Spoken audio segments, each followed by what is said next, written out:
निकल यहाँ से और अपने इस बुड्ढे बाप को भी यहाँ से लेकर जा। रोहित, तुम हमारी बात को समझने की कोशिश करो। अभी हम लोग कहाँ जाएंगे? प्लीज ऐसा क्यों कर रहे हो तुम हमारे साथ? कहीं भी जाओ पर इस घर में तुम लोगों के लिए जगह नहीं है। यहाँ मुफ्त की रोटियां नहीं मिलती हैं। ये मेरा घर है, इसमें तुम्हारा कोई रत्ती भर का हक नहीं है। निकलो यहाँ से, निकलो। तुम मेरे पापा के सामने ऐसे क्यों कर रहे हो और हम इस घर से क्यों निकाल रहे हो? और पापा को तो तुमने अपनी मर्जी से ही रखा था ना इस घर में। अरे मेरी मती मारी गई थी जो इस बुड्ढे को अपने घर में रखने के लिए राजी हो गया। मैंने सोचा था नौकरी की कमी पूरी हो जाएगी, करे कुछ काम तो करेगा, पर नहीं, मुफ्त की रोटियां खिलवा लो इससे। अरे मैंने सोचा था इसके नाम पे कुछ तो जमीन होगी, कुछ तो जायदाद होगी, नहीं, ये एक नंबर का फकीर निकला और मेरे छाती पर बोझ बन के बैठा हुआ है। और एक तो शादी में 1 रुपए का दहेज नहीं दिया और दहेज के रूप में खुद ही आके मेरे घर में बैठ गया है। निकलो यहाँ से, एक पल भी नहीं रुकना यहाँ, निकलो। लेकिन भैया, भाभी और उनके पापा जाएंगे कहाँ? मुझसे जबान चलाती है तू, तमीज में रह। और तुम लोग खड़े खड़े मुंह क्या देख रहे हो? निकलो यहाँ से, निकलो। और तू चल अंदर। देख भाई, ना तो तूने मेरा पहला पैसा दिया और इस बार भी जो तूने इस घर को गिरवी रख के मुझसे पैसा लिया था ना, वो भी नहीं चुकाया तूने आज तक। और आज उसका आखिरी दिन है, तो चुपचाप या तो तू मेरा पैसा लौटा दे या फिर इस घर को छोड़ के हमेशा हमेशा के लिए बाहर हो जा।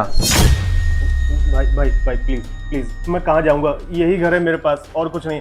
मैं आपका पैसा टाइम से लौटा दूंगा। मुझे इससे कोई मतलब नहीं है, समझा तू? अब तुझे ये घर खाली करना पड़ेगा, मतलब करना पड़ेगा। ये लीजिए पानी।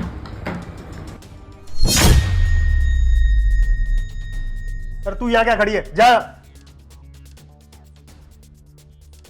भाई प्लीज, मेरे पास और कुछ नहीं है, बस मुझे कुछ दिन की और मोहलत दे दो। नहीं, तेरे पास कुछ ऐसा है जिसकी वजह से तुझे मोहलत मिल सकती है। मेरे पास ऐसा क्या है? तुझे अगर मुझसे और वक्त चाहिए ना पैसे देने के लिए, तो अपनी इस बहन को ना मेरे साथ भेज दे। बता, सौदा मंजूर है? जब तक तू मेरे पैसे नहीं लौटा देता, ये मेरे पास रहेगी, मेरी रानी बनके। वो मेरी बहन है। ठीक है, वो तेरी बहन है ना, तो फिर मेरे पैसे निकाल आज, अभी और इसी वक्त मेरा पैसा निकाल, चुपचाप। भाई मुझे मंजूर है, आप मेरी बहन को ले जाओ। ये हुई ना बात। एक मिनट, वर्षा कहीं नहीं जाएगी। ये पकड़ो अपने पैसे और निकलो यहाँ से। वर्षा यहाँ से कहीं नहीं जाएगी, वो मेरे साथ रहेगी। अब तुम यहाँ कैसे, और इतने सारे पैसे तुम्हारे पास कैसे आए? क्योंकि मैं अब एक आईपीएस ऑफिसर बन चुकी हूँ। IPS officer? हाँ, वो तो अच्छा हुआ कि वर्षा ने मुझे फोन करके सही टाइम पर सब कुछ बता दिया। तुम उसे कुछ पैसों के लिए बेचने के लिए चले थे।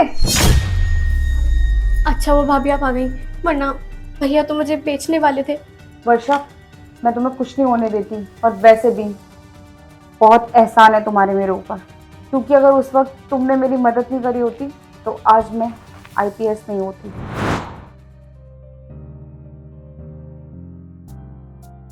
भाभी सुनो, क्या हुआ दीदी? आप लोग एक काम कीजिए, आप मेरे दोस्त के यहाँ चले जाइए, मेरी उससे बात हो गई है। और वैसे भी आपका अगले महीने आईपीएस का एग्जाम है, आपको पढ़ाई भी करनी होगी। थैंक यू दीदी, हमारी इतनी हेल्प करने के लिए। कोई बात नहीं भाभी, ये तो मेरा फर्ज है। आपको नेहा का घर पता है ना? हाँ पता है। आपको नहीं जाना है। ओके देख।